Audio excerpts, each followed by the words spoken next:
Bienvenue dans cette vidéo sur le chapitre des équations de droite et des systèmes d'équations. Dans cette vidéo, nous allons parler de position relative de deux droites dans le plan. Nous allons voir comment montrer que deux droites sont parallèles, séquentes ou confondues. Alors commençons par montrer que deux droites du plan sont parallèles lorsqu'on a deux équations cartésiennes. Alors on va partir du principe qu'on a deux droites D et D' qui sont définies ici. Nous avons donc D qui est défini par 8 tiers de x moins 2y plus 1 égale 0, et D' qui est défini par 4x moins 3y plus 6 est égal à 0. Alors nous allons montrer que ces deux droites sont parallèles. La première chose que l'on sait, c'est que le vecteur u de coordonnées 2, 8 tiers et le vecteur u' de coordonnées 3, 4 sont des vecteurs directeurs respectifs des droites D et D'. D'accord ? Là, on a utilisé la méthode du moins BA, d'accord? Donc là, on a moins 2, donc du coup, ça devient 2, donc moins 2, hein, bien sûr, et 8 tiers qui est ici. Ici, nous avons moins 3, donc moins 3 qui fait 3, et 4 qui est ici. Donc les vecteurs U et U' sont des vecteurs directeurs des droites D et D', d'accord? Alors, pour montrer que les droites D et D' sont parallèles, eh bien, il suffit de montrer que U et U' sont collinéaires. Puisque U est un vecteur directeur de D, U' un vecteur directeur de D', si ces deux vecteurs directeurs sont eux-mêmes collinéaires, eh bien on aura la preuve que D et D', les droites D et D' sont parallèles. Alors comment on fait pour montrer que les vecteurs U et U' sont collinéaires? Tout simplement en calculant 2 fois 4 moins 8 tiers fois 3 et vérifier que ça fait ou non 0. Alors dans cet exemple, ça fait bien 0.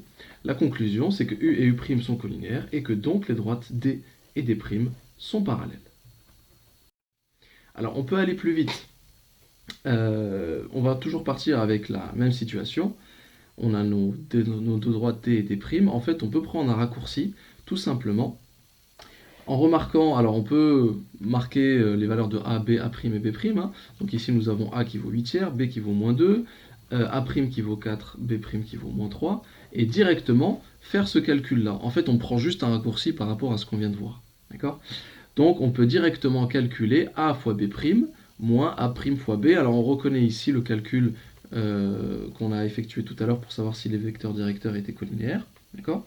Et le résultat, en fait, on va le comparer à 0. C'est-à-dire que si ça vaut 0, nos droites sont parallèles. Si c'est différent de 0, nos droites ne sont pas parallèles. Alors évidemment, ici, on retrouve le même résultat que tout à l'heure, à savoir 0. Et on peut conclure que D et D' sont parallèles. Donc ça, c'est la version rapide, on va dire, de la justification que deux droites D et D' sont parallèles. Alors maintenant, montrons que deux droites du plan sont séquentes.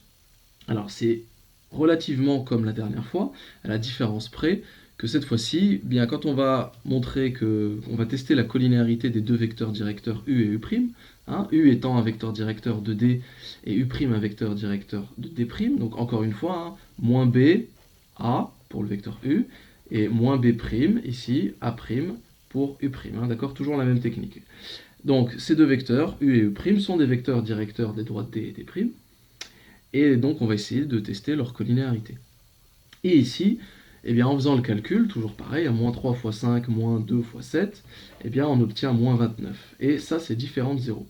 Conclusion, les vecteurs U et U' ne sont pas collinéaires, et donc les droites ne sont pas parallèles, ce qui veut dire qu'elles sont séquentes. Je vous rappelle que dans le plan, si des droites ne sont pas parallèles, elles sont forcément séquentes. Alors là aussi, on peut avoir un petit raccourci. Ça revient en fait à calculer la même chose que tout à l'heure. Donc on isole les valeurs de AB, A', B'. Donc on a A qui vaut 2, B qui vaut 3, A' qui vaut 5, B' qui vaut moins 7. Et on fait le calcul A fois B', moins A' fois B. Et on le compare, le résultat, à 0. Et là, encore une fois, on a la preuve que ça nous fait moins 29, donc différent de 0. Conclusion, D et D' sont séquentes. D'accord ? Encore une fois, ça, c'est la version rapide.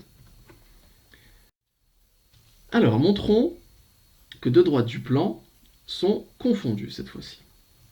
Alors, on va prendre deux droites D et D' qui sont ici.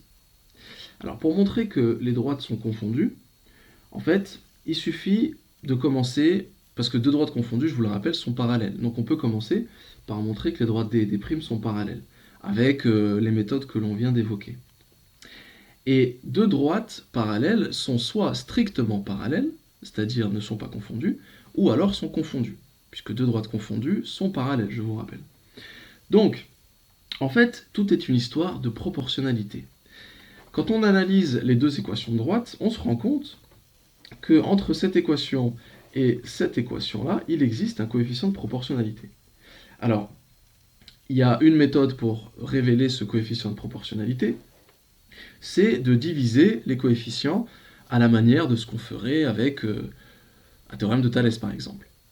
D'accord? Donc ici, on a moins 3 divisé par 6, et bien c'est égal à 2 divisé par moins 4, et c'est égal à moins 5 divisé par 10. Alors cette méthode-là, forcément, elle implique que A', B' ou C' soient différents de 0. D'accord? Si c'est égal à 0, on ne peut pas diviser par 0. Mais l'idée est toujours la même, c'est qu'on est à la recherche de proportionnalité. D'accord? Alors dans cet exemple-là, on se rend compte que tous ces quotients sont égaux. On peut même préciser qu'ils sont égaux à moins 2. Comme ça, on a directement notre coefficient de proportionnalité. D'accord? Alors c'est comme si en fait je vous donnais un tableau comme celui-là, et qu'on testait si ce tableau était un tableau de proportionnalité ou non. D'accord? Alors vous reconnaissez ici les coefficients A, B et C de la droite D, et les coefficients A', B' et C' de la droite D'.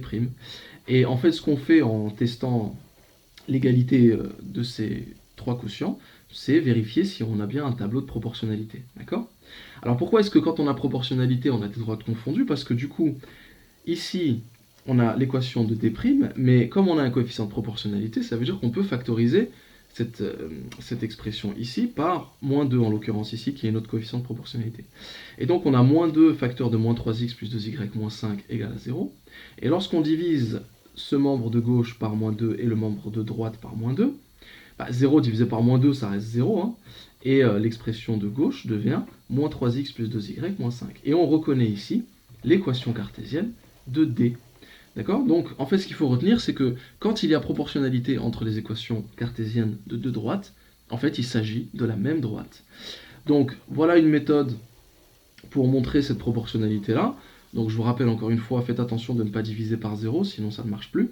Mais encore une fois, l'idée reste la même, hein, de chercher proportionnalité entre les coefficients de D et de D'. Et si cette proportionnalité existe, on conclut que les droites sont confondues.